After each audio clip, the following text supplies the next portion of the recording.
بسم اللہ الرحمن الرحیم۔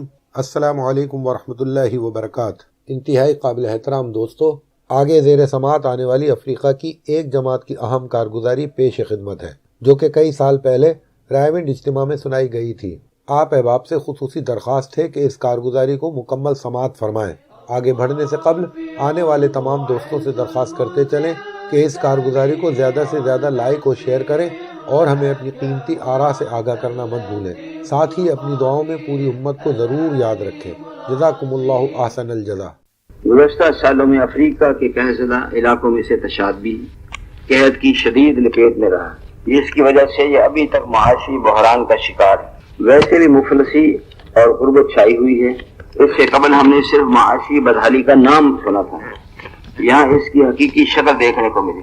تشاد ایک طویل عرصہ تک فرانسیسی، عیسائیوں اور مجوسیوں کے زیر تسلط رہا اور چند سال قبل آزاد ہوا۔ غیر مسلمان حکمرانوں نے سادہ لو مسلمانوں کو ہر اعتبار سے پسماندہ کرنے کی بھرپور کوشش کی۔ علماء کو گاجر مولی کی طرح سے کاٹا گیا۔ پاکستان سے ہی ہمیں تشاد کے بارے میں ایسی خبریں سننے کو ملی کہ وہاں زندگی بہت دوبھر ہے۔ ہماری عام روزمرہ ضروریات کی اشیاء داموں سے نایاب، پانی جیسی بنیادی ضرورت کے لیے بھی ترسنا پڑتا ہے۔ کئی میلوں سے کنویں سے پانی نکال کر لانا پڑتا ہے۔ گندم بالکل نہیں ملتی، راستے اور سفر انتہائی دشوار گزار ہیں، مچھروں کی بہتات ہے۔ تشاد پہنچتے تک پورے راستے میں خوف زدہ کرنے والے حالات ہی بتائے جاتے رہے، لیکن الحمدللہ سب ساتھی جو ایسے حالات سنتے ان کے عزائم میں پختگی آتی چلی جاتی۔ یہ اصل میں ایمان کی بات کہ آدمی حالات سے اثر نہ لے، بلکہ اصل جو ہے وہ اللہ کی ذات عالی، اللہ کے حکم اور نبی پاک صلی اللہ علیہ وسلم کے ارشادات سے اثر لینے والا۔ حتیٰ کہ تشاد پہنچنے سے پہلے ہی تمام ساتھیوں نے اپنے آپ کو ہر مشقت اور ہر قسم کے حالات کے لیے تیار کر لیا اور عزم کر لیا کہ جس رخ پر ہمیں بھیجا گیا ہے یہاں پر انشاءاللہ یا تو ہم نبوی جہد والا عظیم کام اٹھائیں گے، یا اسی رخ پر صحابہ کی اقتداء میں رضوان اللہ علیہ مجمع کی اقتداء میں ہماری قبریں بنیں گی۔ ہماری جانیں صحابہ کی جانوں سے زیادہ قیمتی نہیں، ہمارے بیوی بچے صحابہ کے بیوی بچوں سے زیادہ قیمتی نہیں۔ ہم سب نے اللہ سے عافیت طلب کی اور آزمائش آنے کی صورت میں استقامت سے جمنے کا تہیہ کریے۔ اللہ سے ہر وقت انسان تو عافیت مانگتا ہے، لیکن اگر حال آ جائے تو یہ بہت بڑی نعمت ہے کہ اللہ نے اس کو آپ صلی اللہ علیہ وسلم اور صحابہ کی مشابہت نصیب فرمائی۔ تشاد میں داخل ہونے کے بعد ہماری گاڑی کا ایک خوفناک حادثہ ہوا، لیکن جس طرح سے اللہ پاک نے ہماری حفاظت فرمائی ہم خود حیران۔ حادثہ کا یہ منظر ناقابل تحریر ہے جو ہم نے دیکھا۔ اللہ کی غیبی مدد کو ہم نے اپنی آنکھوں سے دیکھا۔ جب ہماری بغیر چھت کے کھلی گاڑی دوسری گاڑی کو تیز رفتاری سے عبور کرنے لگی تو ایک بہت گہرے پتھریلے گڑھے میں گری، پھر اچھل کر باہر بالکل بے قابو ہو گئے۔ ہمارا ایک ساتھی گاڑی سے اچھل کر دوسری گاڑی کے ٹائروں میں گرنے والا تھا کہ کسی غیبی ہاتھ نے اسے دوبارہ پہلی گاڑی میں آرام سے بٹھا دیا، جو تھوڑے سے فاصلے سے گرتی ڈگمگاتی ہو گئی۔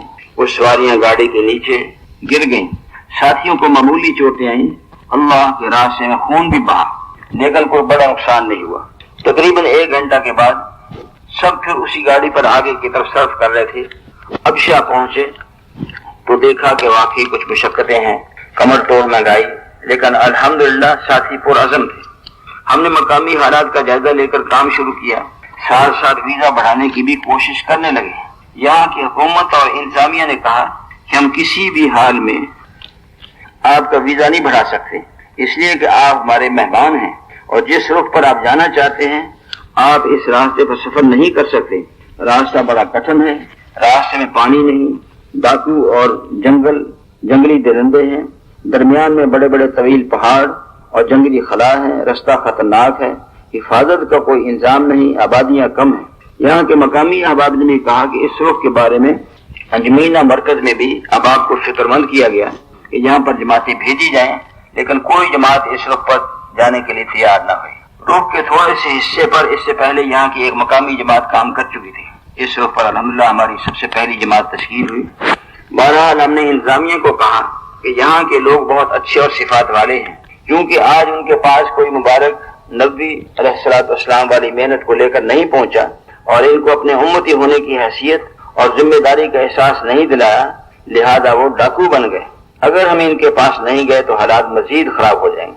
فرمایا کرتے تھے کہ انسان کی مثال زمین جیسی، زمین پہ محنت کرو، اس کے اندر سے فصلیں، چاول، گندم، سبزیاں، پھول، پھل، اور اس کے بعد اس کے اندر سے گیس، پیٹرول، سونا، چاندی. لیکن اگر محنت کرنا چھوڑ دو تو اسی زمین کے اوپر پہلے چھوٹا چھوٹا گھاس اور بیل بوٹے، اس کے صاف نہیں کریں گے تو اس میں سانپ اور بچھو ہوں گے، پھر آہستہ آہستہ درخت بڑے ہوں گے، وہ جنگل بن جائے گا، اس میں شیر اور چیتے ہوں گے، تو اس میں سے گزرنا مشکل ہو جائے گا. تو میں ایسے ہی انسان جو ہے اگر اس پر محنت کریں گے تو یہ فرشتوں سے بھی آگے بڑھ جائے گا، اللہ کا مقرب بندہ بنے گا. ایک انسان نامعلوم کتنی انسانیت کے لیے ہدایت کا ذریعہ بنتا ہے، لیکن اگر محنت نہیں کریں گے تو انسان اتنا بگڑ جاتا ہے کہ حیوانوں سے بدتر ہو جاتا ہے. آج انسان کے بننے کی محنت نہیں ہو رہی، اور محنتیں بہت ہو رہی ہیں، مشینیں بن رہی ہیں، ہوائی جہاز بن رہے ہیں، لیکن جس انسان صاف کلیئر بھری ہوئی ہے آج اس پر محنت نہیں ہو رہی. تو اللہ کا کرم احسان ہے کہ انبیاء علیہ السلام والی محنت کو اللہ نے دوبارہ زندہ فرمایا، جس کی طرف یہ ساتھی اشارہ فرما رہے ہیں. یہاں کے لوگ بہت اچھے اور صفات والے ہیں، کیونکہ آج تک ان کے پاس کوئی مبارک محنت کو لے کر نہیں گیا اور ان کو اپنے امتی ہونے کی حیثیت اور ذمہ داری کا احساس نہیں دلایا، لہذا وہ ڈاکو بن گئے. اگر ہم ان کے پاس نہیں گئے تو حالات مزید خراب ہوں گے، جس کا ذمہ دار ہر امتی ہے. یعنی اگر امت کے اندر بگاڑ آ رہا ہے تو اس کے لیے ذمہ داری ہے وہ ہر امتی، پورے امت کا ذمہ دار، اور پوری امت ایک ایک امتی کے ذمہ دار.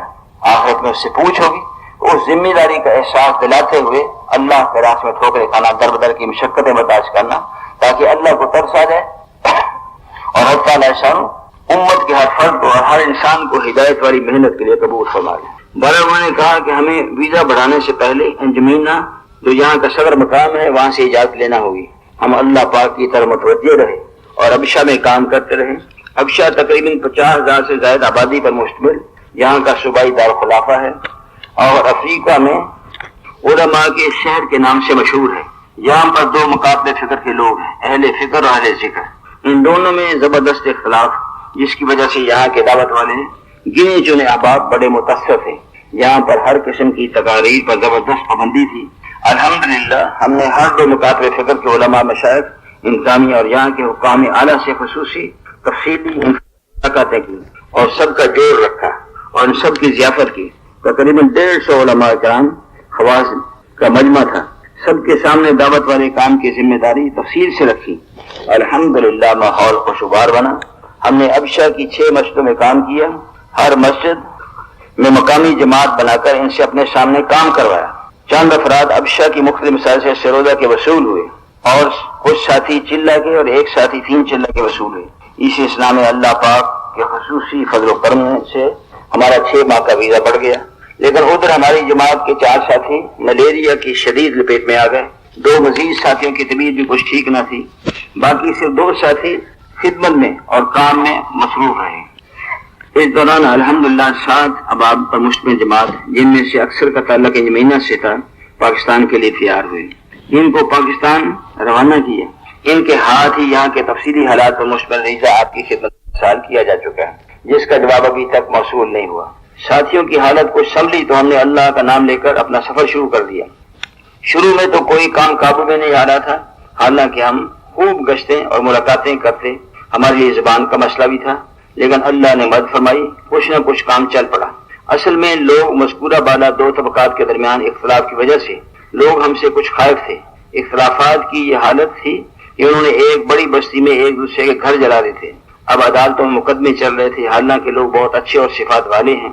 اگرچہ معاشی بدحالی کی چکی میں پس رہے ہیں، لیکن اتنے مطمئن اور قناعت پسند کہ ہمیں ان کی زندگی پر رشک آتا ہے. ان کی زندگی آلات جدیدہ سے بالکل پاک، جسموں پر پھٹے پرانے چیتھڑے پہن کر باجے کے ڈنڈوں سے بنی ہوئی گول جھونپڑیوں میں نیچے سونے والے، اور باجے کے آٹے کو پانی میں جھونپڑیوں میں نیچے باجرے کے ڈنڈوں سے بنی گول جھونپڑیوں میں نیچے سونے والے اور باجرے کے آٹے کو پانی میں گھلا کر پی کر کھانے والوں کی زندگی دیکھ کر صحابہ کے دور کی یاد تازہ ہوئی. عورتیں اپنے دودھ پیتے بچوں کو اپنی کمر پر باندھ کر کئی میل دور کنویں پر ڈولوں سے پانی نکال کر گھڑے بھر لاتے ہیں. ان لوگوں کو صحابہ کے دور کی سادگی سے کوئی زیادہ متحیر نہیں کیا جا سکتا. صحابہ کے دور میں چکیوں سے آٹا پیسا جاتا تھا، یہاں کے لوگ تو اس چکی سے بھی ناشنا. عورتیں بڑی مشقت سے ایک پتھر کو نیچے رکھ کر دوسرے پتھر سے آٹا پیستی. مسجد نبی علیہ السلام میں کے بارے میں سنا تھا کہ 9 ہجری میں پہلی دفعہ چراغ جلا. یہاں ہم نے پوری تشکیل میں صرف ایک مسجد میں چراغ دیکھا، وہ بھی خراب تھا. نہ کسی گھر میں نہ مسجد میں چراغ دیکھا. بجلی کا تو ذکر ہی کیا. یہاں پر تقریباً ہر بستی میں دن کو طالب علم جن میں بوڑھے بھی ہوتے ہیں جنگلوں سے لکڑیاں جمع کر کے اور رات کو انہیں جلا کر انہیں کی روشنی میں قرآن شریف پڑھتے ہیں. اللہ کے راستے میں نکلیں گے تو پھر امت کا حال پتہ چلے گا کہ اللہ نے اس کے اندر خوبیاں کیا رکھی ہیں اور اس محنت کے چھوٹنے سے نقصان کتنا ہوا. موریتانیہ وہ بھی ایک مغربی افریقہ کا ملک ہے. وہاں ایک جماعت بھیجی تو جو سال 1.5 سال کی 7 مہینے کی جماعتیں ہوتی ہیں ان کو رخ جہاں سے ہم دے کر بھیجتے ہیں. جب وہ نواکشوط وہاں کا جو دارالخلافہ وہاں پہنچے تو وہاں کے جو مقامی ذمہ دار تھے انہوں نے کہا یہ جو آپ کو رخ دیا گیا ہے یہ بہت لمبا چوڑا ریگستان. پکی سڑک ایک طرف رہی, کچی سڑک بھی کوئی نہیں, جھونپڑیاں نہیں, کچے مکان بھی نہیں, بلکہ جیسے خانہ بدوش ہوتے ہیں ایسے ان کے سارے. نہ بجلی ہے, نہ روشنی ہے, نہ موم بتی ہے, نہ کوئی کچہری ہے, نہ کوئی مقدمہ ہے, نہ کوئی بیماری ہے, نہ کوئی ہسپتال ہے. جماعت نے ماشاءاللہ ہمت فرمائی. انہوں نے کہا کوئی بات نہیں, ہم بھی اللہ کے راستے میں جس راستے پر صحابہ چلے اللہ ہمارے ساتھ ہے. چنانچہ جماعت کا خط آیا کہ الحمدللہ ہم ایسے علاقے میں سفر کر رہے ہیں جہاں سینکڑوں میل تک ریگستان ہے اور کوئی سڑک نہیں, کوئی کچا اور پکا مکان نہیں, روشنی جلانے کا رواج ہی نہیں, اور مرد اور عورتیں بوڑھے اور جوان یا تو لکڑی کی تختیوں پر لکھ لکھ کے یا ریتا پر لکھ لکھ کے قرآن پاک یاد کرتے ہیں. 100% حافظ قرآن. اللہ نے جو دین کو جوڑا ہے وہ قسمہ پرس لوگ, غریب لوگ, جتنی انسان کی دنیا سے بے بسی اور بے کسی ہوگی حق تعالیٰ شان اس کے اندر دین کے صفات اور اس کے اندر وہ جو محنت کا طریقہ ہے اللہ اس کو زندہ فرماتے ہیں. اس سے حق تعالیٰ شان ساری امت کے لیے ہدایت کے فیصلے فرماتے ہیں. بجلی کا تو ذکر ہی کیا. یہاں پر تقریباً ہر بستی میں دن کو طالب علم جن میں بوڑھے ہوتے ہیں جنگلوں سے لکڑیاں جمع کر کے رات کو انہیں جلا کر روشنی میں قرآن شریف پڑھتے ہیں. یہاں قرآن پاک پڑھنے کا بڑا شوق ہے. قرآن پاک یہاں بہت کم ہے. سب طالب علم تختیوں پر قرآن پاک لکھتے ہیں اور اسے آگ کی روشنی میں رات گئے تک اور صبح تہجد سے پہلے اٹھ کر یاد کرتے ہیں. پوری تشکیل میں صرف ایک مسجد میں گھڑی دیکھی. ان کی مسجدیں ایسی ہوتی ہیں کہ کانٹوں کے باہر سے 4 دیواری بنا لیتے ہیں اور درمیان میں ایک چھپر سا ہوتا ہے جس میں عموماً سیدھا کھڑا ہونا بھی مشکل ہے. چھت سے ٹکراتا ہے. ایسی جھونپڑیاں اور چھپر دیکھ کر حضرت عائشہ رضی اللہ تعالیٰ کے حجرہ کی یاد تازہ ہو جاتی ہے. ایک بستی میں ایک آدمی اللہ کے راستے میں نکلنے کے لیے تیار ہوا. ہم اس کی وصولی کے لیے گئے, بستر مانگا تو اس نے کہا کہ میرے پاس کوئی بستر نہیں. ہم نے کہا کوئی چادر دے دو. اس نے کہا کہ میرے پاس کوئی چادر بھی نہیں. اس کے پاس کچھ بھی نہیں تھا. اس نے پیوندوں سے پر شلوار پہنی ہوئی تھی اور قمیص جو 20 جگہ سے پھٹی ہوئی تھی. اس کو پلنگ لگانے مشغول تھا. یہ اکلوتا لباس اس کے پاس, اور اس کی بیوی پتھروں پر آٹا پیسنے مشغول. آٹا ساتھ لے جانے کے لیے ان کے پاس کوئی برتن یا تھیلا بھی نہیں. یہاں کے لوگ بس آٹا لے کر اللہ کے راستے میں نکلتے ہیں. پیسے ان کے پاس کم ہوتے ہیں بلکہ نہیں ہوتے. کدو کی ایک قسم یہ خشک کر کے درمیان سے کاٹ کر صاف کر لیتے ہیں اور کٹورے بنا لیتے ہیں. بس اسی کو کھانے پینے کے لیے استعمال کرتے ہیں. یعنی برتن بھی ان کے پاس کوئی نہیں, نہ کچا نہ پکا نہ کسی دانت کا. وہی جو کدو کے کٹورے ہیں انہیں کے اندر سارا کام کر لیتے ہیں. اتنی غربت کے باوجود اکرام میں شدت. گھوڑے, گدھے, اونٹ, ان کی سواریاں, بکریاں, بھیڑیں اور گائیں بہت زیادہ ہیں. یہی ان کا سرمایہ ہے. ان کی فصلوں کا دار و مدار بارش کے پانی پر ہے. جوار اور باجرے ان کی فصلیں ہیں. ہر ایک اپنی ضرورت کے مطابق تھوڑی سی زمین پر اپنی فصل کاشت کر لیتا ہے. ان میں سے ہر ایک کے پاس ان کے اپنے مخصوص انداز کے بنے ہوئے نیزے, بھالے, خنجر, تلواریں اور تیر کمان ہوتے ہیں. جب ہم ایک بستی سے دوسری بستی میں جاتے ہوئے بستی کے سارے لوگ اپنے گھوڑوں, گدھوں اور اونٹوں اور تلواروں, خنجروں سے ہماری دوسری بستی چھوڑنے جاتے ہیں تو صحابہ رضوان اللہ علیہم اجمعین کے اسی انداز کے قافلوں پر ایک ڈیرے پر ہم خصوصی گشت میں گئے. وہاں 5 بارش مرد تھے. ملاقات کے بعد ہم نے دعوت کی بات شروع کی. 1 گھنٹہ سے زائد چلتی رہی. انہوں نے خوب بات سنی, ہمارا اکرام بھی کیا. آخر میں ہم نے ان سے دقت مسجد سے چلنے کا مطالبہ کیا تو ہمیں پتہ چلا کہ ان میں سے ایک کا آج بیٹا فوت ہو گیا اور وہ ایسے ابھی دفن کر کے آ رہے ہیں. اس بچے حسن کی ماں 2 ماہ قبل فوت ہو گئی تھی. اب پیچھے 1 سالہ بچہ اور 2 سال کی بچی. لیکن انہوں نے ہماری بات کے دوران اس کفیل کا ذرا احساس نہ ہونے دیا.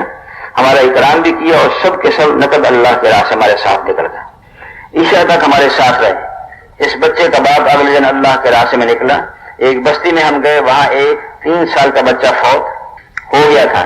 اس بچے کو ایک انتہائی پرانے پوندے ہوئے کپڑوں میں کفن دیا گیا. قبرستان لے گئے. اس کی چیتھروں میں دفنا دیا گیا. دفنانے کے بعد سب مسجد میں آ گئے. ہمارے سادہ ہمارے سارے اعمال میں شریک ہوئے اور خروج کے ارادے بھی کیے۔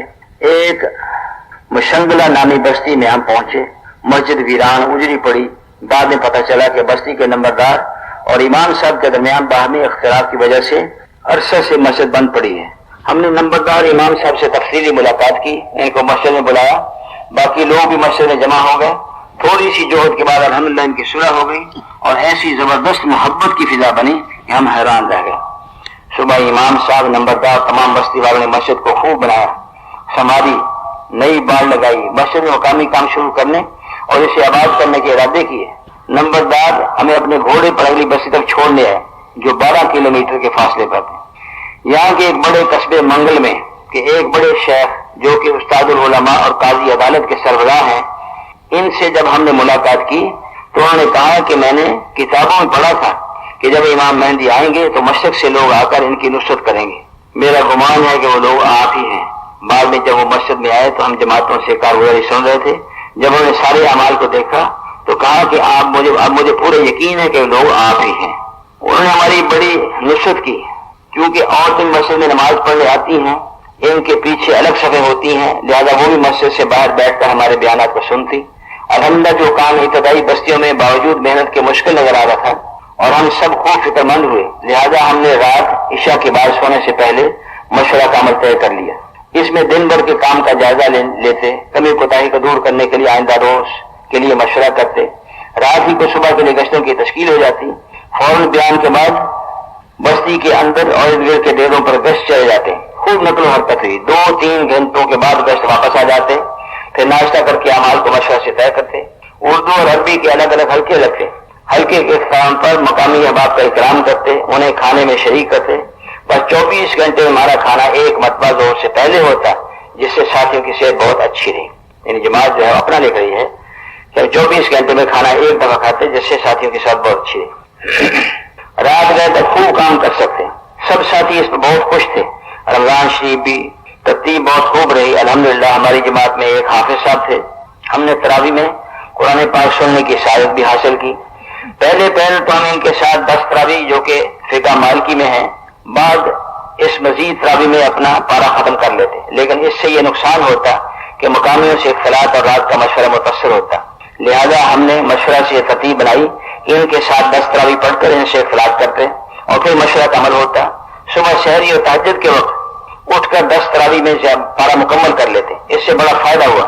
پہلے افطاری میں ہم نے ایک بڑے قصبے آمدم میں کی، یہاں کے لوگوں نے ہماری مثالی نصرت کی، خاص طور پر یہاں کے بڑے خطیب نے جمعے کے تقریباً 300 افراد کے مجمع میں ہمارے بیان کے بعد کہا، جس طرح پہلے اللہ پاک رسولوں کو بھیجتے تھے اور ان کی نصرت لوگوں پر ڈالو ہوتی تھی، اسی طرح یہ لوگ بھی اس محنت کو لے کر بڑی قربانی سے آئے ہیں، ان کی نصرت بھی ہم سب پر لازم ہے۔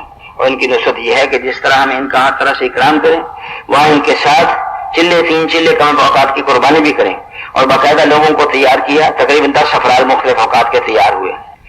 الحمدللہ ہمارے کام کو ہر بستی کے علماء اور ائمہ نے خوب لیا، خوب نصرت اکرام کیا، اور ان میں سے اکثر کم بیش اوقات کے ہمارے ساتھ چلے، جس سے اگلی بستی والوں میں کوئی اشکال نہ رہتا، وہ خوب استقبال کرتے۔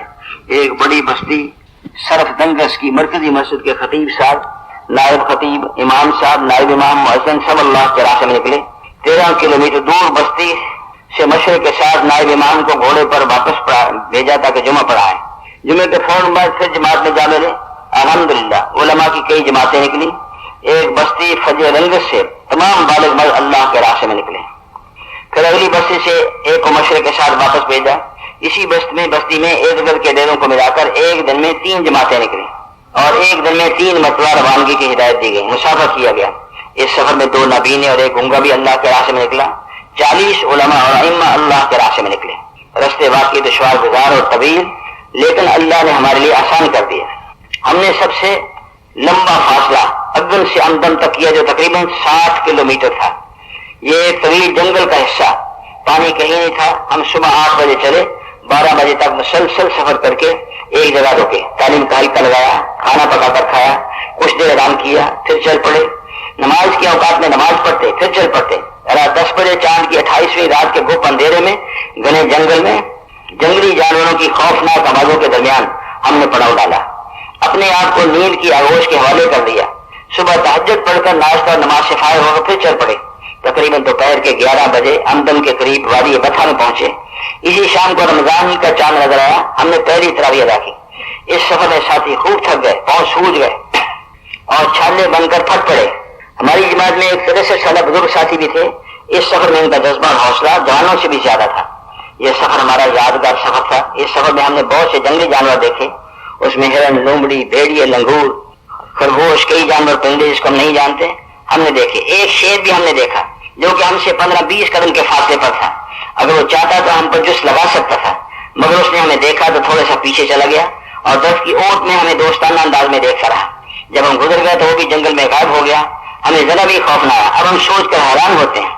ہم پہنچے تو یہاں کے خطیب صاحب اور انتظامیہ نے ہمیں رخ بدلنے پر مجبور کیا کہ آپ جس رخ پر آگے جانا چاہتے ہیں یہ بہت خطرناک ہے، لیکن ہم نے کہا کہ ہمارے مشائخ نے اسی رخ پر تشکیل کی ہے، ہم اللہ کے راستے میں ہیں اور اللہ کی ذات ہمارے ساتھ ہے، اسی کے ہاتھ میں موت و حیات ہے، اچھے برے حالات اسی کے قبضہ قدرت میں ہیں، دین سراسر قربانیوں سے بنا ہے، یہ مشقتیں اس عظیم راستے کے تحفے ہیں، ہم تو کمزور ہیں، یہ تحفے تو حق تعالیٰ شان اپنے خاص مقرر بندوں کو عطا فرماتے ہیں۔ ہم نے اللہ کا نام لے کر اگلا سفر شروع کیا۔ ایک نئے دن کے ساتھ کافی لوگ اللہ کے راستے میں نکلے، کیونکہ پچھلی بستیوں سے چلے 3 چلے کے لیے آباد کا کافی وقت گزر چکا تھا، اس لیے شروع میں ہم ان کی ایک 2 دن کی جماعتیں بنا کر ہدایت دے کر روانہ کرتے۔ چند آدمیوں کے سوا اکثر آدمی پھٹے پرانے کپڑوں میں تھے، کئی بچے بالکل ننگے عیدگاہ میں تھے۔ عجب عید تھی۔ نماز عید سے قبل امام صاحب نے کہا کہ آج یوم العفو ہے، پہلے سب ایک دوسرے کو معاف کر دیں پھر نماز ادا کریں گے۔ سب نے ایک دوسرے سے معافی طلب کی اور سب نے ایک دوسرے کو معاف کر دیا۔ عورتوں کی صف میں بتایا گیا کہ ایک عورت نے کسی کو ابھی تک معاف نہیں کیا، اسے معاف کرنے کو کہا تو اس نے صاف انکار کر دیا۔ امام صاحب نے کہا کہ تمہیں نماز عید میں شامل ہونے کی اجازت نہیں، اس پر آ کر اس نے بھی معاف کر دیا۔ پھر نماز عید ادا کی۔ نماز کے بعد ہمارے ایک ساتھی نے امام صاحب سے اجازت لے کر بیان کیا۔ بیان 1 گھنٹہ جاری رہا، پورے مجمع نے خوب جم کر بات سنی۔ عید کے دن یوں جم کر بیٹھنا بڑی عجیب بات ہے۔ بیان کے بعد باقاعدہ تشکیل ہوئی، خروج کے لیے بہت سے نام آئے، حتیٰ کہ عید کے دوسرے دن 10 آدمی اللہ کے راستے میں نکلے۔ عید کے دن مسجد آدمی سے بھری ہوئی، ہر گھر سے کھانا مسجد میں آتا اور سب مل جل کر کھا لیتے۔ ہمارا سارا دن ان سے اختلاط ہوتا رہا۔ ہم نے بھی عید والے دن 4 بکرے ذبح کر کے سب کا خوب اکرام کیا، انہوں نے بھی اکرام میں کوئی کسر نہ چھوڑی۔ عید کے بعد تو اللہ پاک کی جو نصرت اور مدد ہم نے دیکھی بارش کی طرح نازل، وہ ناقابل تعریف ہے۔ متوادی جماعتوں کا ایسا سلسلہ شروع ہوا کہ ہم سے سنبھالا نہیں جاتا تھا، تشکیل کے لیے دوسری بستیاں نہ ملتی تھیں، بس ہماری جماعت چلتا پھرتا ریبن بن گئی۔ ایک جگہ مسجد کے باہر 20 گھوڑے گدے بندے ہوئے اور مسجد کے ایک طرف تلواروں، نیزوں اور تیر کمانوں کا ڈھیر دیکھ کر قرون اولیٰ کی یاد تازہ ہو گئی۔ ہم نے ہر جگہ رائل والے تمام اعمال کیے، کارگزاری، روانگی کی ہدایت، واپسی کی ہدایت، مسافہ، تشکیل کا شعبہ سب کا اہتمام کیا اور نکلنے والوں کو یہ ترتیبیں سکھائیں اور کوشش کی کہ ہر مسجد ان اعمال سے آباد ہو جائے۔ ان اعمال سے لوگ خوب متاثر ہوتے، ان اعمال سے اللہ پاک نے ہمارے اوپر بھی خوب کام کو کھولا۔ جو باتیں رائل میں ہمیں سمجھ میں نہ آتی تھیں ان کے فائدے اپنی آنکھوں سے دیکھ رہے ہیں۔ سڑک دونوں طرف جماعتوں کا جال بچھا، 3 سے 6 تک جماعتیں نکلی، خوب فضا بنی۔ ہم جہاں سے گزرتے وہاں کے بچے بوڑھے 6 نمبر یاد کرتے۔ ایک آدمی کو ہم نے دیکھا کہ وہ سوتا ہوا نیند میں 6 نمبر دہرا رہا ہے۔ ہمارا یہ سفر منگلے تک ہو سکا، یہاں ہمارا مثالی استقبال ہوا۔ آخری جگہ 350 کے قریب مجمع تھا۔ تمام قصبوں میں ہم نے تمام طبقات سے خوب انفرادی ملاقاتیں کی، سب نے ارادے کی، اپنی ذمہ داری کو محسوس کیا۔ ہدایات کے بعد ہم جماعتوں کا وہاں کے مقامی علماء سے مصافحہ کراتے، جس سے وہ بہت خوش ہوتے اور کہتے کہ واقعی مسجد نبی علیہ السلام کی یہی ترتیب تھی۔ آخری جگہ ہم نے سارے اعمال مقامی احباب جن کا اللہ کے راستے میں نکلے ہوئے کافی وقت گزر چکا تھا انہیں سے کرائے، لیکن ان کے اصرار پر مصافحہ الوداعی ہم نے ہی کیا۔ اس مصافحے کے وقت جو جذبات کی حالت تھی وہ ناقابل بیان، ہر کوئی مصافحہ کے وقت دھاڑے مار مار کر رو رہا تھا۔ اپنے جذبات پر ہم خود قابو نہ پا سکے۔ ہماری پوری تشکیل میں مشکل ترین مرحلہ ہماری یہی جدائی کا لگا۔ اللہ نے بڑا فضل فرمایا اور صبر عطا فرمایا اور یہ مرحلہ طے ہو گیا۔ ایک 12 افراد مشتمل جماعت ہم نے انجمینہ روانہ کی، جو 650 کلومیٹر کا پیدل سفر کر کے انجمینہ پہنچی۔ معاشی مشکلات کافی ہیں، لہذا باقی 5 جماعتوں کو ہم حجر کے راستے سے ہمدم تک ان کے مشورہ سے چلانا پڑا۔ اس طرح ہم چلہ 3 چلہ کی 6 جماعتوں کو اللہ کے راستے میں چلتا چھوڑ کر ابشا میں واپس آ گئے۔ اس سفر میں الحمدللہ ایک 7 افراد کی جماعت پاکستان بننا کی اور پاکستان کے لیے ایک جماعت ابھی تیاری کے مراحل میں ہے۔ باقی 43 جماعتیں چلہ کی کما اوقات کی اللہ کے فضل سے ہم نے اللہ کے راستے میں نکالی. اب تک کل 743 افراد مختلف اوقات کے اللہ کے راستے میں نکلے، جن میں 42 افراد 3 چلہ کے. ہم نے کل 341 کلومیٹر سفر کیا، 66 بستیوں میں ہم نے کام کیا اور 51 بستیوں میں ہم نے جماعتیں بنا کر بھیجی. اب مزید 6 جماعتیں اگلی بستیوں میں کام کریں گے. اس سفر میں ہم نے 70 بکرے اور 1 بچڑا ذبح کیا. منگل کے سلطان اور مینڈا کے انتظامیہ نے ہدیہ کیا. باقی مقامات سے بھی ہمارا خوب استقبال ہوا. تو جو افریقہ کے مالک ہیں، ایک تو ویزا کوئی نہیں اور دوسرا نہ جانے کی مہر بھی ہر پاسپورٹ پر لگی ہے. جب آدمی پاسپورٹ سفارت خانے میں داخل کرتا ہے تو اس کی 3 شکلیں بنتی ہیں. ایک یہ کہ ویزا مل گیا، دوسرا یہ کہ ویزا کا انکار ہو گیا، ایک یہ کہ ویزے کا انکار بھی ہو گیا، مہر پر پاسپورٹ پر مہر لگ گئی کہ اس آدمی کو ہم نے ویزا دینے سے انکار کر دیا. تو جب انکار کی مہر لگ جاتی ہے تو اور ملکوں والے بھی ویزا دینے میں خاصا عمل کرتے ہیں. تو یہ فرماتے ہیں کہ ایک تو ویزا نہیں ملا اور دوسرا ویزا نہ ملنے کی مہر جو تھی وہ پاسپورٹ پر لگ رہی. راستے میں تہران، دمشق، لندن، زیورخ، جرمنی سے ہو کر ہم نے ٹرینیڈاڈ پہنچنا تھا. ہر ایئرپورٹ پر پہنچنے سے پہلے ہم سورہ رحمان کی آیت نمبر 103 41 مرتبہ، سورہ یاسین کی آیت وجعلنا من بین ایدیہم سے لے کر یبصرون تک پڑھتے. یا رؤوف 3 مرتبہ پڑھ کر افسروں پر پھونک دیتے. اللہ تعالیٰ کے فضل و کرم سے ہم نے ان اعمال کی برکت سے ان تمام ملکوں سے ہو کر ٹرینیڈاڈ پہنچ گئے. راستے میں تعلیم کے حلقے قائم کر کے لوگوں کو اس میں شامل کرتے. جب بھی کوئی مشکل پیش آتی تو دعوت دیتے اور دعا کرتے تو اب تعالیٰ شان ہماری مشکل کو آسان فرما دیتے. جہاز میں اور ایئرپورٹ پر اذان دے کر نمازیں ادا کی. راستے میں ہمارے سامان کی تلاشی بھی ہوتی رہی. جب ٹرینیڈاڈ پہنچے تو مولوی مدر صاحب اس وقت ایئرپورٹ پر پہنچے ہوئے تھے. امیگریشن افسر اس بات پر تکرار کر رہے تھے کہ آپ اتنے ملکوں سے بغیر کسی ویزے کے کیسے گزرے جبکہ آپ کے پاسپورٹوں پر کسی ملک میں داخل و خارج ہونے کی مہر بھی نہیں. لہٰذا یہ بات جاری تھی کہ مولوی مدر صاحب نے فرمایا کہ یہ میرے مہمان ہیں اور میں ان کی ذمہ داری لیتا ہوں. یانا ایئرپورٹ پر پہنچ کر اللہ پاک نے 1 ماہ کا ویزا دلوا دیا. بعد میں بھی آسانی سے ویزا میں توسیع ہوتی رہی. کوئی ویزا فیس خرچ نہیں ہوئی. عافیت کے ساتھ اللہ پاک نے 7 ماہ یانا میں ہم سے کام لیا. ساری جماعت صبح سے شام تک کے معمولات اور موقع مار کے دعاؤں کا اہتمام. 41 مرتبہ سورہ کوثر پڑھ لی. پورے سفر میں مقامی ساتھیوں کا خوب اکرام بھی کیا. اس پورے سفر میں 93,000 روپیہ خرچ ہوئے. پورے سفر میں تقریباً 935 افراد نقد اللہ کے راستے میں نکلے اور تقریباً 400 افراد کو اللہ پاک نے اسلام اور کلمے کی قیمتی دولت سے نوازا اور ہمیں ذریعے کے طور پر قبول فرمایا. الحمدللہ رب العالمین. اور یہاں آ کر یہ لوگ غلامی کی زندگی گزارتے رہے. ملازمہ حاصل کرنے کے لیے ان لوگوں نے اسلام کو چھوڑ کر دیگر مذاہب اختیار کر لیے. اب 90% غیر مسلم ہیں اور صرف 10% مسلمان ہیں. مسلمانوں کی حالت بھی کوئی تسلی بخش نہیں. تقریباً 10% لوگ نماز پڑھتے ہیں. برٹش کے دور میں نماز پڑھنے اور مسجد بنانے پر بڑے بڑے ظلم اٹھائے گئے کہ بیان نہیں کیے جا سکتے. الحمدللہ اب اس ملک کے ہر حصے میں مساجد موجود ہیں. تقریباً 130 مسجدیں اس ملک میں ہیں. تقریباً 3 مسجدیں غیروں کی ہیں. ہر بستی مسلمان بستی کہلاتی ہے. اس ملک میں 3 صوبے ہیں. مسلمان تاجر پیشہ اور ملازمت پیشہ ہیں. اب تک جو دین اس ملک میں زندہ ہے اللہ پاک کے فضل و کرم سے اسی دعوت والی محنت سے زندہ ہے. تقریباً تمام علماء کرام اس تبلیغ کی پیداوار ہیں. تبلیغ کے منسلک ہیں. اکثر علماء کرام ہندوستان سے فارغ ہیں. بڑی عمروں کے لوگ اور علماء کرام اردو جانتے ہیں. اللہ پاک کے فضل و کرم سے اب اس ملک میں 2 دارالعلوم قائم ہو چکے ہیں. ایک دارالعلوم کی بسم اللہ ہماری جماعت کے ہاتھوں اللہ پاک نے کروائی. پاکستان سے اسی نسبت سے لگاؤ ہے. لوگ ہمیں فرشتہ اور پاکستان کو جنت سمجھتے ہیں. جب گشت میں جاتے ہیں تو پاکستان کی جماعت کا سن کر مرد عورتیں بچے ننگے پاؤں باہر آ کر بہت غور سے ہماری باتیں سنتے ہیں. حالانکہ غیروں کو براہ راست دعوت دینے سے گریز کیا گیا مگر اس کے باوجود ہماری ٹوٹی پھوٹی محنت کو دیکھ کر اللہ تبارک و تعالیٰ نے تقریباً 400 افراد کو اسلام کی دولت سے نوازا. ایک خصوصی گشت فجر کی نماز کے بعد نکالی. گشت کے دوران ایک غیر مسلم نے کچھ سوالات کیے. جواب ملنے پر بیچ بازار میں بآواز بلند کلمہ پڑھ کر مسلمان ہو گیا. حالانکہ لوگ اس کو اس سے منع کر رہے تھے مگر وہ کہہ رہا تھا کہ آج وہ دولت ملی جس کی برسوں سے تلاش تھی. پتہ چلنے سے معلوم ہوا کہ یہ شخص ایک عیسائی چرچ کا مالک تھا. اس طرح اس ملک کے ایک جزیرے ویک نام نے ایک بت پرست خاندان کو اللہ پاک نے اسلام کی دولت سے نوازا. ایک گھر کے تمام افراد جب کلمہ پڑھ کر مسلمان ہوئے تو واپسی پر چھوٹی چھوٹی بچیاں پیچھے پیچھے دوڑی اور آ کر کہنے لگی کہ ہمیں بھی خدا کا کلمہ پڑھا دو, ہم بھی جہنم سے بچ کر جنت میں جانا چاہتے ہیں. لوگ کلمہ پڑھ کر اپنے ہاتھوں سے بتوں کو گلیوں پھینک دیتے. لنگوان جزیرہ میں ایک بت پرست پورا خاندان اسلام میں داخل ہوا. اسی روز مسجد میں آ کر نماز شروع کر دی.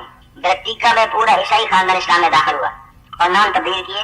جب بھی کوئی اسلام لاتا ہے تو مقامی حضرات کے حوالے کر دیا جاتا ہے. ایک علاقہ میں عمومی مقامی راہبر نے کہا کہ یہاں ایک بڑی عمر کی عورت رہتی ہے جس کے 6 بچے ہیں. یہ عورت پیدائشی مسلمان تھی. 25 سال قبل اس نے ایک غیر مسلم سے شادی کی اور دین کو چھوڑ گئی. اس شوہر میں سے 6 بچے ہیں. اب وہ شوہر اس کو طلاق دے کر علیحدہ ہو گیا ہے۔ جب اس کے دروازے پر پہنچے تو عورت دیکھ کر دروازہ کے ایک طرف ہو کر کھڑی ہو گئی اور اس کے 5 بچے بھی باہر آ گئے۔ جب تھوڑی سی قبر عشر کی بات کی تو سارا خاندان مسلمان ہو گیا۔ سارے خاندان نے ایک وقت میں کلمہ پڑھا تو منظر قلم لکھ نہیں سکتا۔ لوگ ہمارے چلنے پھرنے کھانے پینے کو دیکھ کر ہم سے پوچھتے کہ تم لوگ کون ہو، کہاں سے آئے ہو، مقصد کیا ہے؟ جب ان سے تھوڑی سی بات کرتے تو ہمیشہ کی کامیابی کو حاصل کرنے کے لیے فوراً قلم پڑھتے اور مشورے میں آ جاتے۔ ان کو بنیادی باتیں سمجھا کر دعوت دینے والا بنایا جاتا۔ ایک شخص عیسائیت کی تبلیغ کرنے آیا، مسجد کے باہر کھڑا دعوت دے رہا۔ اسی دوران مغرب کی نماز کا وقت ہو گیا۔ اس کو نماز کی دعوت دی تو کہنے لگا کہ میں تو غیر مسلمان ہوں۔ ہم نے کہا کوئی بات نہیں، تم وضو کرو۔ وضو کر کے مسجد میں آ گیا، ایک طرف کھڑا ہو کر نماز کی نقل کرتا رہا۔ نماز کے ختم ہونے پر خود ہی کہنے لگا کہ میں مسلمان ہونا چاہتا ہوں۔ ہم نے کہا کہ ہم نے تمہیں اسلام کی دعوت نہیں دی۔ کہنے لگا کہ جو سکون مجھے آج ملا ہے نماز میں، یہ سکون اس سے پہلے کبھی نہیں ملا۔ مجھے جلدی سے بتاؤ کہ مسلمان کیسے ہو سکتا ہوں۔ عشاء سے پہلے کلمہ پڑھ کر مسلمان ہو گیا اور محمد موسیٰ نام پسند کیا۔ ایک دنوں کے بعد اس مسجد میں دوبارہ آنا ہوا تو دیکھا کہ ایک شخص عشاء کی نماز میں تیزی سے مسجد کی طرف جا رہا ہے، سر پر ٹوپی ہے۔ قریب پہنچا، گلے لگ گیا، رونے لگا اور کہا کہ مجھے پہچانا، میں محمد موسیٰ ہوں۔ جس دن سے مسلمان ہوا اسی دن سے باقاعدہ مسجد میں آ کر نماز پڑھ رہا ہوں اور نماز قرآن بھی سیکھ رہا ہوں۔ یہ سب اللہ کے فضل و احسان سے اور آخرت کی دعا سے ہوا۔ حاجی صاحب نے جانے سے پہلے فرمایا تھا کہ روزانہ کلمہ کی چوٹ باطل کو سامنے رکھ کر لگاؤ تو کفر ٹوٹ جائے گا۔ اب انہیں اس کا یقین ہو گیا کہ کفر ضرور ٹوٹے گا اور اسی کلمے کی چوٹ سے ٹوٹے گا۔ واپسی پر جہاز میں ہزاروں فٹ بلندی پر ایک شخص 60 والے نشست پر بیٹھا ہوا تھا کہ اچانک اس کے ہاتھ پر جلتا ہوا سگریٹ لگ گیا۔ اس کو بہت تکلیف ہوئی۔ ساتھ بیٹھے ہوئے ہمارے ساتھی نے کہا کہ کیا آپ کو بہت تکلیف ہوئی؟ اس شخص نے کہا نہایت، بہت زیادہ۔ ہمارے ساتھی نے کہا کہ یہ تکلیف تو عارضی ہے، یہ آگ بھی عارضی ہے۔ جب اس سے جہنم جنت کا بحث کی بات کی تو بھی اللہ کے فضل سے مسلمان ہوا اور دیگر 4 افراد بھی مسلمان ہو گئے۔ میں آپ سے کچھ بات کرنا چاہتی ہوں۔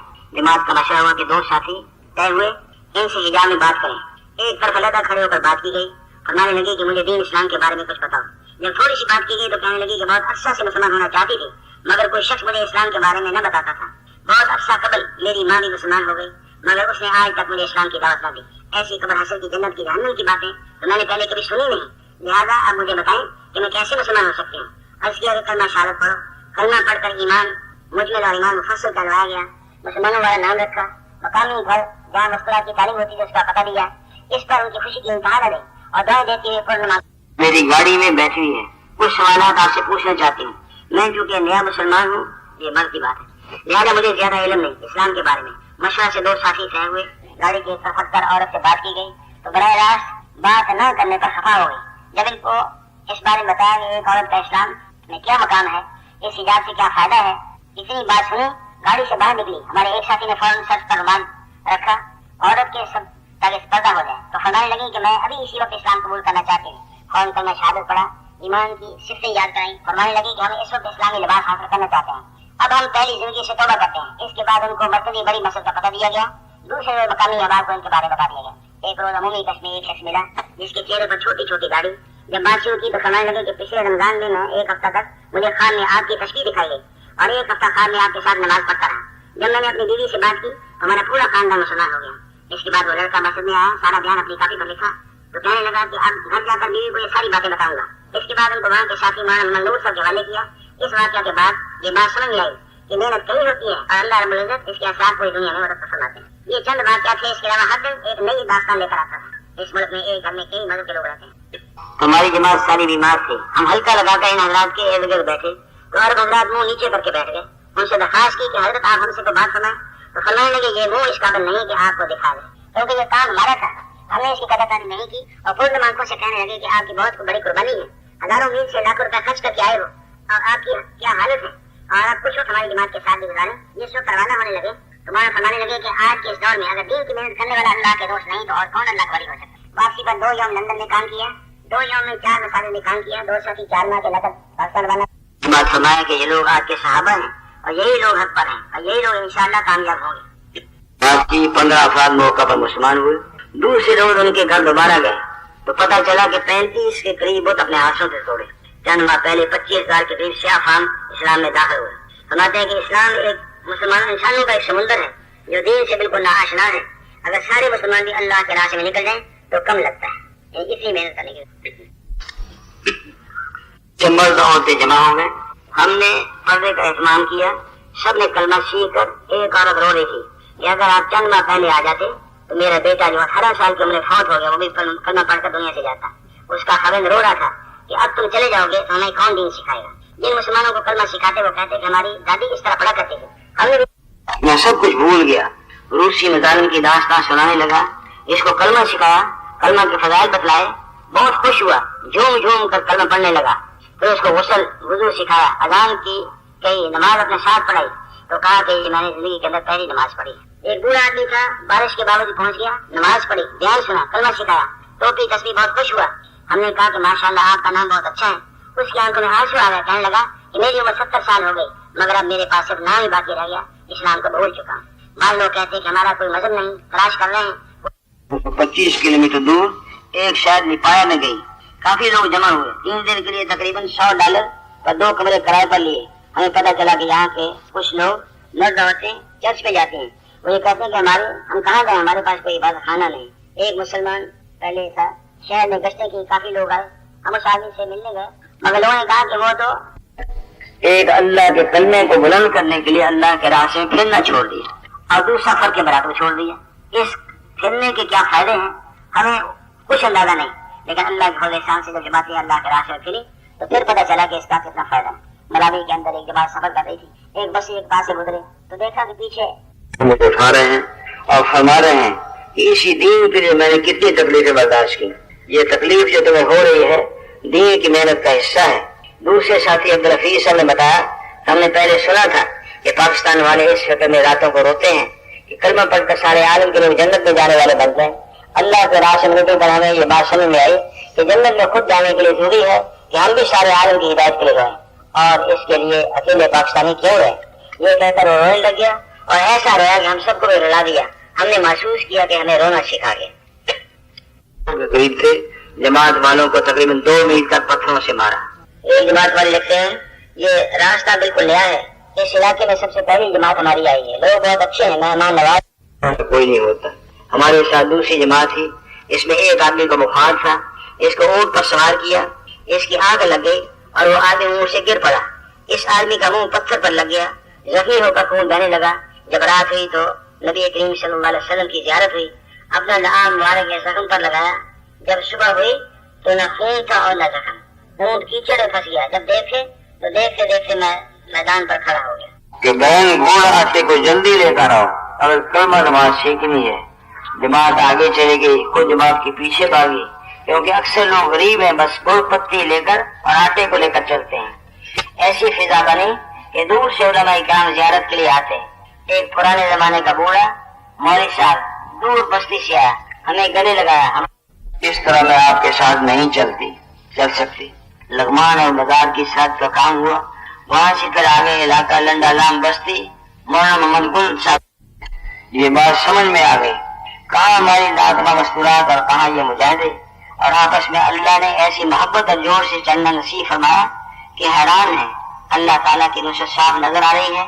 جہاں جاتے ہیں بارش کی دعا کہتے, اللہ تعالیٰ بارش کر دیتے, لوگ خوش ہو جاتے کہ جماعت کی برکت سے وغیرہ کا کوئی انتظام نہ تھا.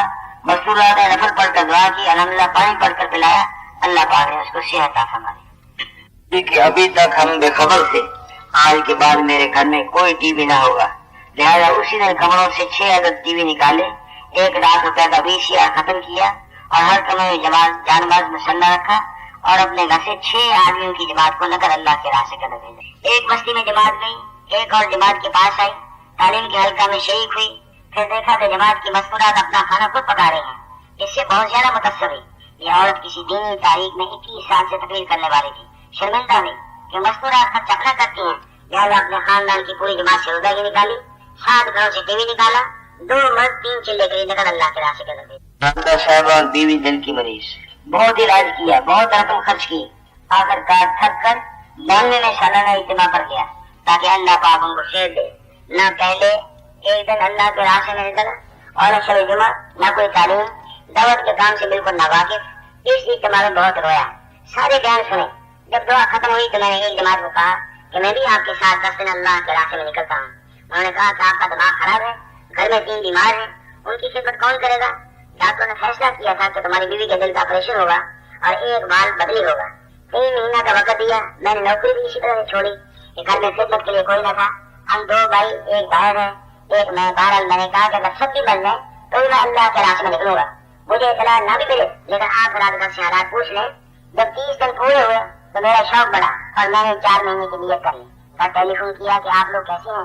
بیوی نے جواب میں کہا کہ الحمدللہ جب سے آپ اللہ کے راستے میں نکلے ہیں ہم بالکل ٹھیک ٹھاک ہیں, نہ دوائی کھاتے ہیں نہ کوئی تکلیف ہے. میں بڑا خوش ہو کر 4 مہینے کی نقد یعنی 4 مہینے لگا کر گھر آیا. پورا نقشہ بدل گیا. 80,000 لے کر بیوی کو راولپنڈی دل بڑے ہسپتال میں لے گیا کہ دل کا آپریشن ہوگا. ابھی اللہ سے مانگنا سیکھا تھا.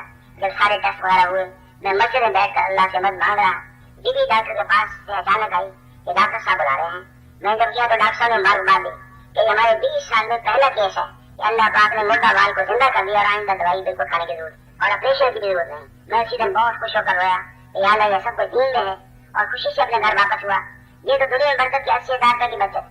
پھر میں نے مقام پر 8 گھنٹے کام شروع کیا. بہت لوگ اللہ کے فضل و کرم سے نکلے. کارگزاری بہت لمبی ہے لیکن مختصر لکھتا ہوں کہ حضور پاک صلی اللہ علیہ وسلم کی اجازت خان میں نصیب ہوئی. حضرت عمر فاروق رضی اللہ عنہ بھی حتیٰ کہ اللہ پاک نے بہت مہربانی کی ابھی سروے کے لیے مرکز آیا, نہ کبھی ارادہ لکھوایا. 1 سال کا پروگرام لیکن گاؤں میں باہر ملکوں کی جماعتوں کی خوب نصرت کرتا ہے. مرکز میں ایک حاجی صاحب نے کہا کہ جماعت سال کی تیار ہے, جانا چاہتے ہیں.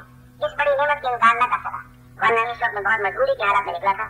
والد صاحب دنیا سے رخصت ہوئے, والدہ صاحبہ کی رخصت ہوئی یعنی انتقال ہو گیا. نکلنے سے 1 مہینہ پہلے بھائی کی بیوی بڑھ گئی, اس کے 5 بچے, میرے ساتھ ایک گھر میں یعنی اپنے 4 بچے. بیوی نے کہا کہ آپ سال کے لیے جا رہے ہیں, 9 بچوں کی خدمت کرنا بہت مشکل ہے. 1 سال میں یہ سارے چلے گئے, اب سال کے لیے جا رہے ہیں, بہت مشکل ہوگا. تردید دی تو اجازت کر گئی. میں نے کہا کہ گزارا کیسے کرو گی, یعنی پہلے تو بیوی کو تردید دی. جب وہ مان گئی تو پھر کہتے ہیں میں نے اسے پوچھا کہ تم گزارا کیسے کرو گی. اس نے کہا کہ ہم ہر وقت نماز میں پڑھتے ہیں کہ اللہ پاک تمام عالم کا پالنے والا ہے, تو کیا ہمیں نہیں پالے گا. بہر اللہ کے فضل سے جون پچانے میں ایک خط ان کی طرف سے آیا کہ میں نے اللہ پاک کی خواہ میں زیارت کی, صبر کی تلقین کی, پھر جنت کے نظارے کرائے, ہاتھ سے پکڑ کر کرایا. یہ خط میں لکھا تھا اور بھی 2 خواب دیکھے اور مجھے لکھا تھا کہ اب جب سے گھر میں موجود تھے ایسا گزارا نہیں ہو رہا تھا. اب اللہ کے فضل سے سب کچھ بہت ہے, برکت اور گھر میں خوشی ہے. آپ گھر کی بالکل فکر نہ کریں, پورے عالم اور سودان کے لوگوں کو محنت کر کے یہ بھی اللہ کے راستے میں نکلنے والے بن جائیں. اتنے کم عرصہ میں اللہ پاک نے بہت کچھ دیا. تو تھوڑی سی آدمی ہمت کرتا ہے. دین تھا اپنے رحمت کے دروازے کھول. یہ افریقہ کا ایک ملک ہے. اللہ جوڑ سے 70 جماعتیں نقد اللہ پاک کے راستے میں جو ان کو شفاعت کے لیے تیار ہوئی. 4 مہینوں کے لیے 18 ایسی جماعتیں تیار ہوئی جو مسلسل روزانہ پیدل سفر کر کے دور سے دور جنگل کو طے کر کے وہاں کی بستیوں میں کام کریں گے جہاں تک جماعت جنت کے اندر میری بیوی سے معلوم نہیں تھا. سب سارا شان اس کے بال بچے اور ماں باپ کو بھی اوپر والی جنت میں داخل کروا دیں گے. اور فرمایا کہ سارا شان جو اوپر والی جنت ہے اس کی جو حور ہے اس کا جو حسن ہے, حقارہ شانو اس کی بیوی جو دنیا کے اندر اس نے اللہ سے جدائی کو برداشت کیا, حقارہ شانو اس کی بیوی کو 70,000 گنا اس سے بھی زیادہ حسن عطا فرمائے. اللہ کی ذات بڑی, اللہ کے خزانے بہت بڑے. تو اللہ کے راہ سے نکلا سارے انسانوں کی اس بات کا لانا کہ اللہ کے غیبی خزانوں سے آگے لینے والا بننا. تو اللہ پاک نے شکل خود پیدا فرما دی ہے, دنیا کے اندر سے بتاتے آ رہے ہیں. اگر حالات پڑ جائے تو ایسی عجیب حالات ہے جس کا آدمی کو اندازہ نہیں کر سکتا. وہ تو اللہ کے راہ سے نکلیں گے تو پھر پتہ چلے گا. ابھی اس کے لیے گزارش ہے کہ آپ تیار ہیں اس کے لیے.